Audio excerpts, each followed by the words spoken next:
Hey, Liron here. I want to show you how to let watercolor do most of the job for you whenever you paint. A lot of people are frustrated with watercolor painting, and the frustration comes from trying to control something you can't control. Now, there are some things you can control, but if you try controlling things you can't, and if you force yourself very heavy-handedly on watercolor, usually what you'll get is not the thing you were aiming for. Let's just say that. So I'm starting by pre-wetting the paper a bit just to get things flowing. And I'm gonna also spray some water. I have this thing. I'm gonna spray some water on my palettes. I have two of them. And I wanna show you what it means to let watercolor do the job. So first off, more water. The more water you have, the more freely the paint is gonna move. Now, when you give paint freedom, yes, you are giving up some control, but what you're gaining in return is the lovely natural characteristics of the paint. So I'm just gonna use one color. It's gonna be something like a Payne's gray or a black, it doesn't matter. Now, you see, I'm putting my paint on paper. I'm not going to force it to do anything really, so I'm just building up this very basic background. Now, forcing it to do your bidding would be starting to maybe micromanage and seeing, okay, this isn't as dark as I want it to be, it isn't as light as it needs to be, and I now have to constantly dig back into the wash and keep changing it up. Let me give you another example of overworking it. So right now I'm seeing the hair. It's mostly white, but there are some areas that aren't. So I can just go ahead and move in with the paint into the areas that are a little darker. And that to me is my wash. Now I'm gonna just bring in more paint. I'm gonna have a bit of warmth here, that's fine. And I'm just gonna put it on paper, see what happens, right? It's gonna leak here, that's fine. Again, we're not really looking for control here, more than being very minimal with our actions and letting the paint do the work for us. Now again, you don't have to paint this way. I'm just showing you a way that's been incredibly effective for me. Now here's another example of forcing the paint to do something you want. So placing in a shape and then struggling to blend its edges and trying to control the edge, right? That's one way of doing things. But another is, if I bring in a little paint here to the forehead, right?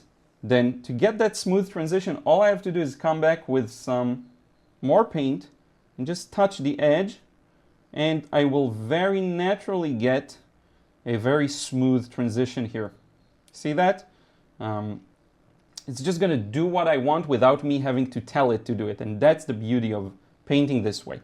Now, one more thing that I want to touch on, I'm going to make a separate video on this, but it is going to be watercolor painting and time. So a lot of people are struggling with timing and working fast enough. Now, if you're gonna chase, things are gonna escape you. To me, this is more about allowing myself to have the runway to do things the way I want them to. So what this means is, right now the paper is very wet. I've been using a lot of water. You can see it here, the sheen.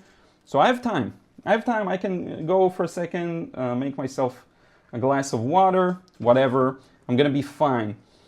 Now, I can just continue building upon what I have here. So this looks a little darker. There we go. Let's add a bit of darkness to the edges. Now, the more of a value range we're going to have, meaning we're going to have lights, darks, mid values, the more three-dimensional this is going to develop to look. Okay.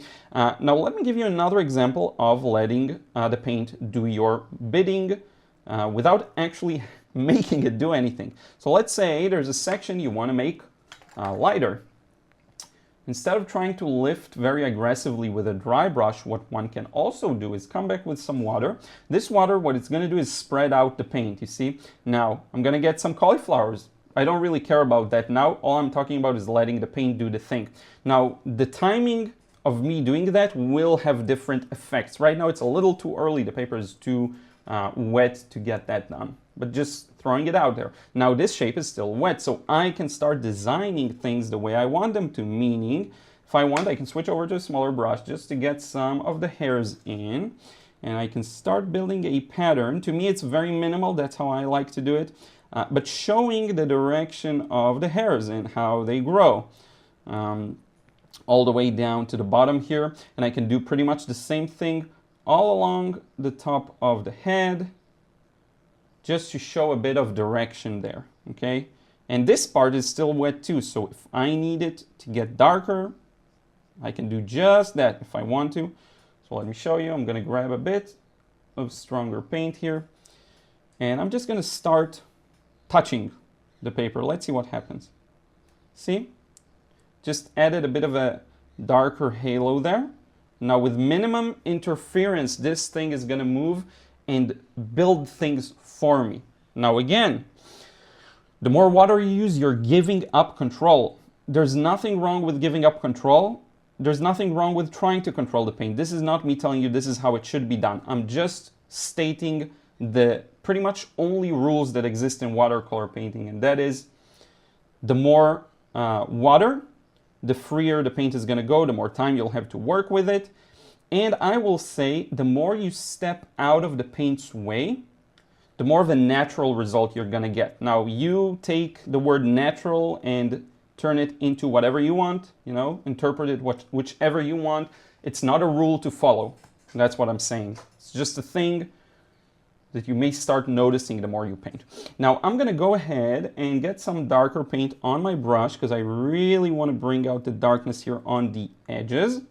Same on this side. Now, look at what I'm going to do here. One touch, and that's it. Whatever's going to happen with that touch, I'm fine with.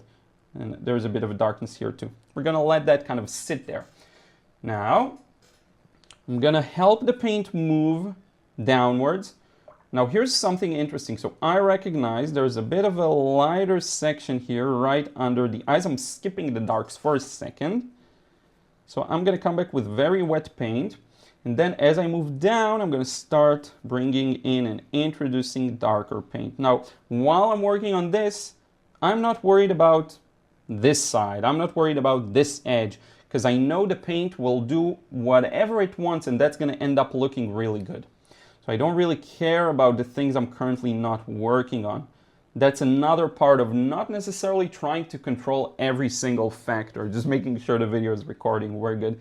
Now, I don't have to let this dry fully. I can start bringing in and introducing the shadows. So we have an eyebrow here. By the way, I will have this painting scan up for you so you can paint along with me and use the sketch, meaning the sketch that I did to paint it your way. There's a hair here. I can let it sit or let's get rid of it. In this way, I'm introducing dark paint here.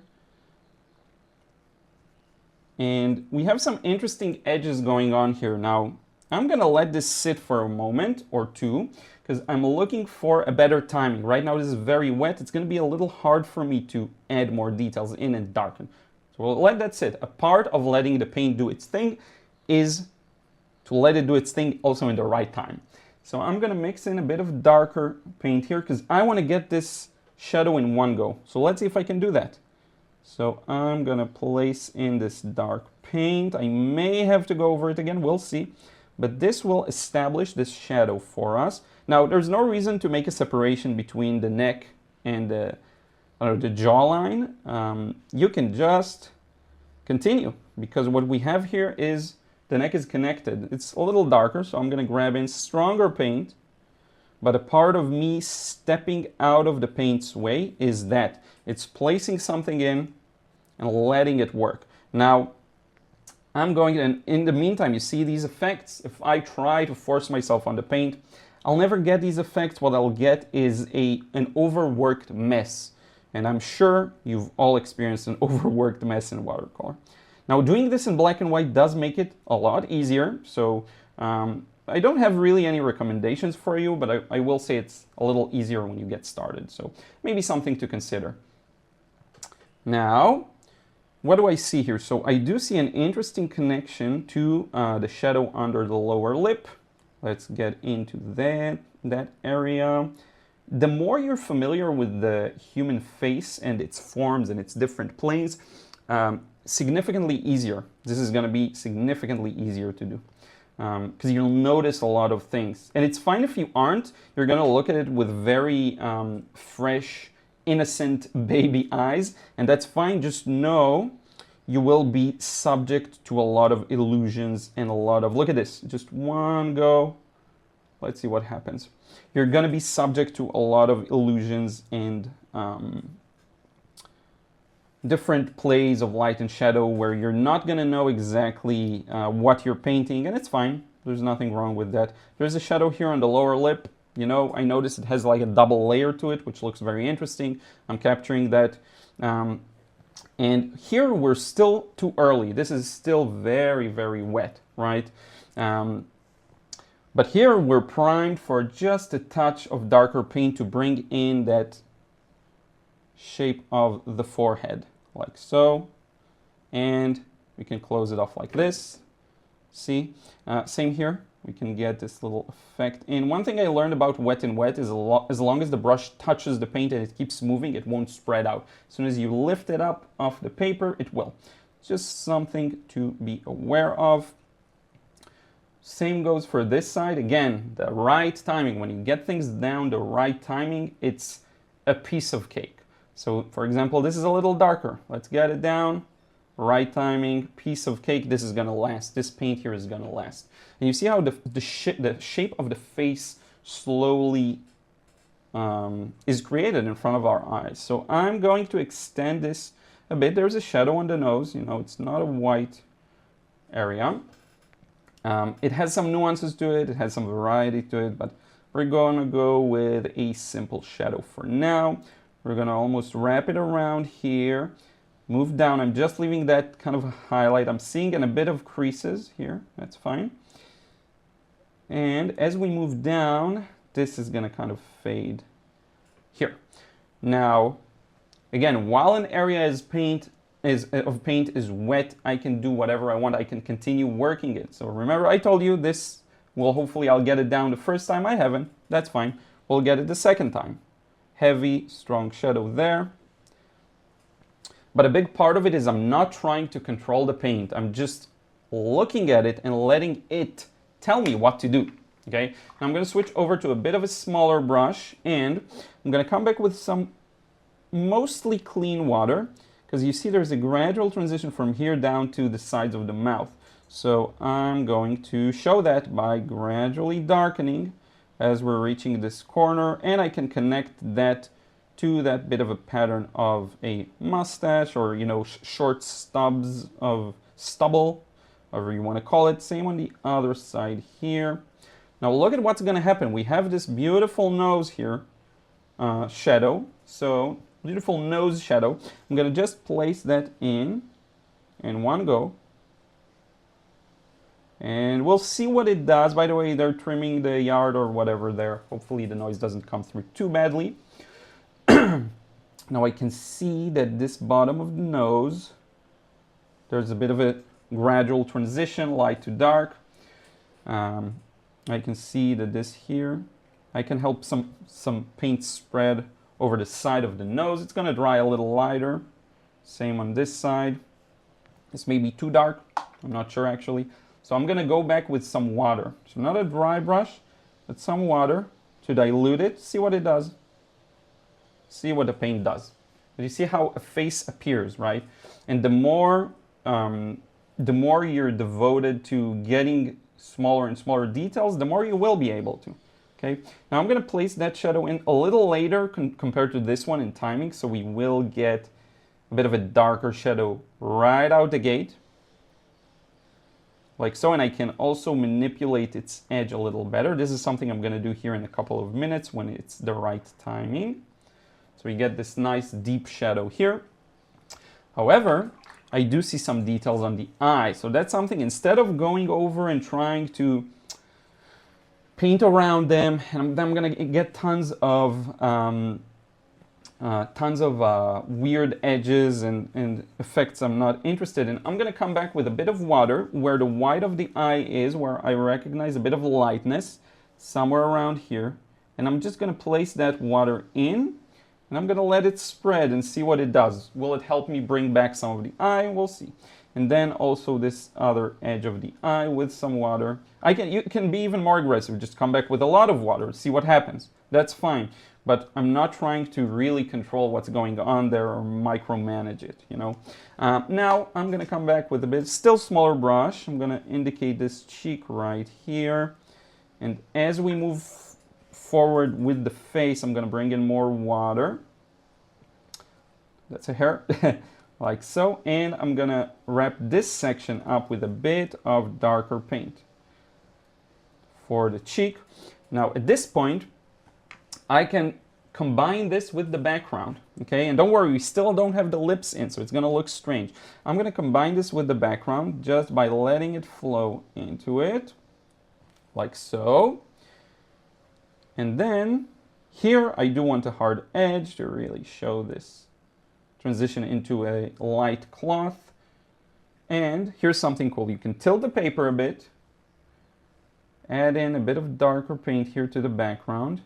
Keep a distance so it's not going to flow into the face itself, and just let it spread out naturally. So you see, whatever we're doing here, we're not forcing ourselves on the paint. Now I'm going to do something fun. I'm going to introduce a bit of water onto the center of the... You know what? I want to be a little careful here. Let me think about it. I do want to introduce a bit of water, but I don't want this to run too much into the highlight I already have. So let's introduce water on the dark shape, and then very gently, here I want to be a little gentle, we're going to break off that line. There we go. Break off that line like so. So it's a little more clean edged. Now let's put the upper lip. The upper lip is going to give us a lot of three-dimensionality and depth to it.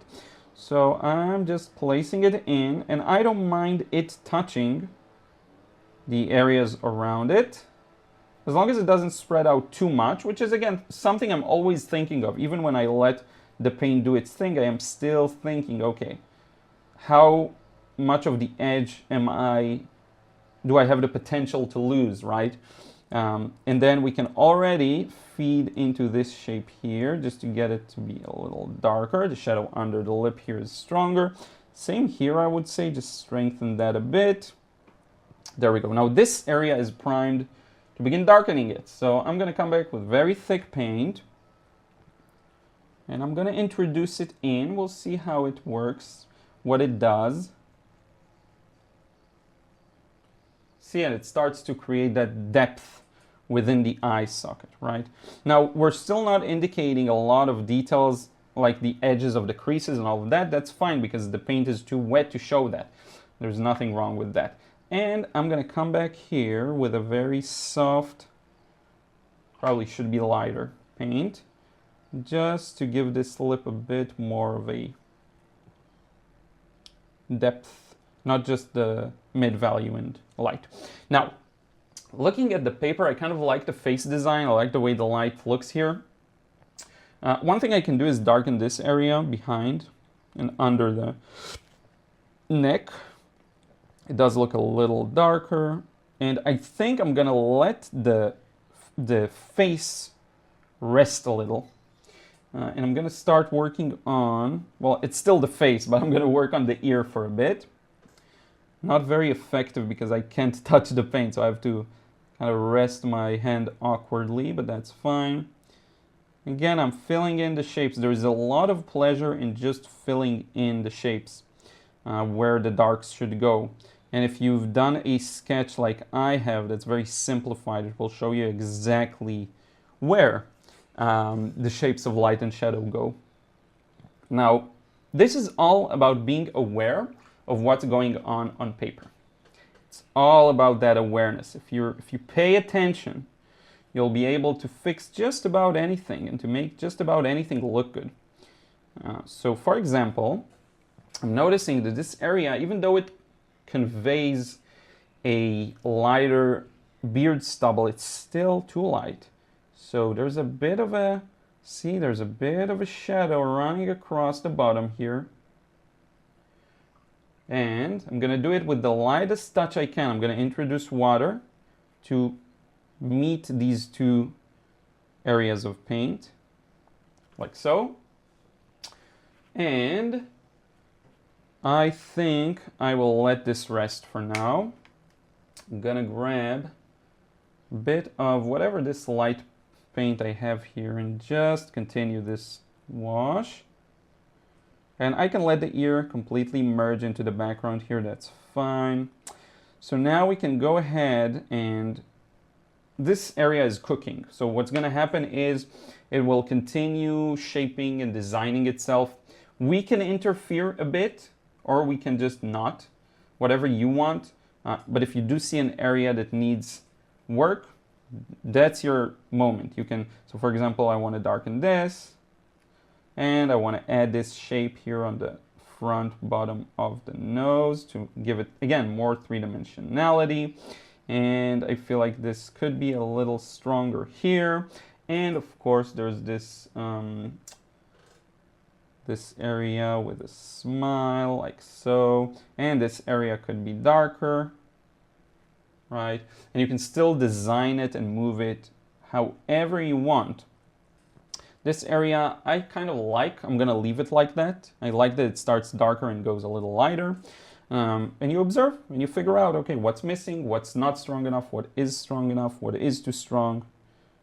I can strengthen this area a bit, and I can come back with very thick paint just to get this little, notice there's this bump of the chin. It's barely gonna last, but it's gonna still be visible. I like the forehead quite a bit, though we could introduce just a bit more. We're still in the timing, we're still in the window to add a bit more darkness and to have it quite controlled and quite nice looking. Same for this edge, for this side rather. I do see like a dark spot here, so why not place that in? The thing is, when we come back in the timing that makes sense, you can make so much more out of it. One more thing I kind of like is, let's show the bottom of the hairs here, where there's a shadow under them. It's barely visible in the center, but it is visible on the sides. So you see it makes the hairs look like something. And then I'm going to put in this pattern for the cloth, so that's going to give us a bit of a break from the face. And then maybe once it dries we can add a few details or not. So I'm going to go very loose here. Just a very basic pattern. It's going to read well. We have this line here. My brush is almost empty from water and paint. It's just a bit.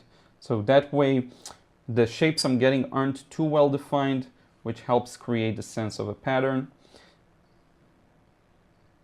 And I'm going to add some shadows in a second here, but I like to sometimes put in the pattern first and only then add the shadows. Something like this, something like that. And that looks like the cloth. Now just a bit more paint to get a smoother, darker area here. And as you're making your journey in the world of portrait painting, you will encounter a lot of unfamiliar territories where you're almost sure you're getting the result you want, and then once done, it's not. I'm here to tell you that is a part of the learning. You'll have to know kind of activate your own self-awareness as to what's going on, but that is a part of the learning process, is finding these little pockets of experiential information, not something that I can tell you about, not something that anyone else can tell you about, but rather things that you'll learn on your own. Now let's let this dry for a couple of moments, come back and maybe define some more edges and details. So I was planning on letting this dry for a bit longer, but I am starting to see some cool things we can do. So when I'm looking at this shape here to the left, I am seeing a bit of my pencil lines, and that will help me define the eye shape a little better. Now, because this is still wet, let me show you, just so you know exactly where we're at. This is the sheen we currently have, right? So most of it is starting to dry, but these areas are a little wetter. We started with them wetter. I want to show you how I'm bringing out the darks, and that will tell me also maybe what lights to bring out. So I'm going to introduce very dark paint with a very dry brush. I'm going to dry it over a paper towel or something like that. And I do see a bit of the eye here. And I do see, for example, this little crease fold. And again, it's all in the timing. You see, it starts to design the shape there. So we have this kind of a thing, this shape. we have near the corner of the eye, we have some very strong shadows that lead us into the eye. And then right around here, I'm seeing the eyelid. I believe that's here. There we go, like that. Now, it's going to be a little hard to see maybe on your end because you really need to see the subtleties here. And this is the shadow under the eyebrow. A bit of these shadows here. You can even start indicating some of these creases and folds, hinting at the age of the person we're painting. And then, while this is going on, I can come back again very gently with a bit of water in my clean brush and bring back a bit of the white of the eye by simply touching the paint. I'm going to touch it here and bring back just a bit of the white of the eye. I wouldn't even necessarily call this lifting. This is more about spreading out the paint. So if I hold it a little closer, maybe you'll be able to start seeing. See? That's how the eye is kind of getting designed here. Now, one interesting thing I'm noticing is, let's test this out. So this is something I'm not sure how the paint is going to react. Maybe it won't react at all, but what if I come back with a bit of a wet brush just to the lower part of the upper lip and introduce a bit of water there and let it kind of sit. I notice some of these areas are a little lighter. Maybe I'll get a weird effect. I'm not sure, but this is a part of experimenting. I'm not going to lift it physically and continue that way. I just want to see what happens. And then I'm going to make this shadow under the lip a little more defined. Something like that. I'm gonna make these facial features a little more defined with a relatively dry brush. It is damp, but very weak. And we do have this nice little shadow here under the lip and the mustache. This goes up, connects here, something like that. I'm gonna loosen up this edge a bit. Like so. And there was one more thing. Yes, the shadow under the nose. I quite like it. I want to just make the area where the nostrils are a little stronger. You could also hint at some of the shapes within the shadow inside the ear.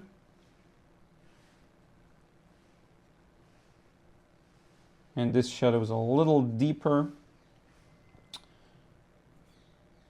And I think we're almost done. I'm just gonna add a few lines here and there.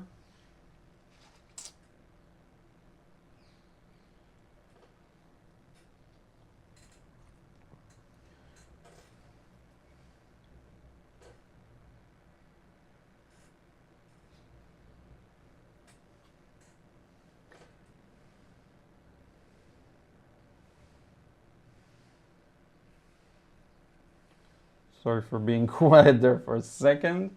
Close off the chin.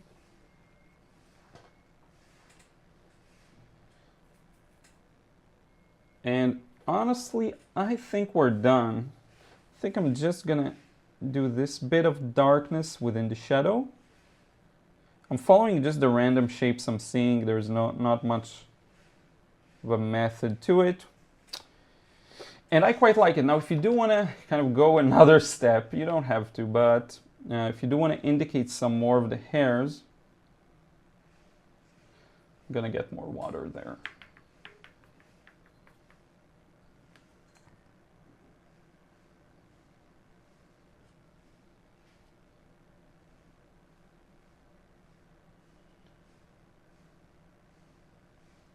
Close to the edges where the shapes begin, where the light shape begins and the darker shape begins, that's the ideal place to place these, ideal spot to place these little hairs. Same here if you want to go a little darker. See, this area is still wet because we really allowed it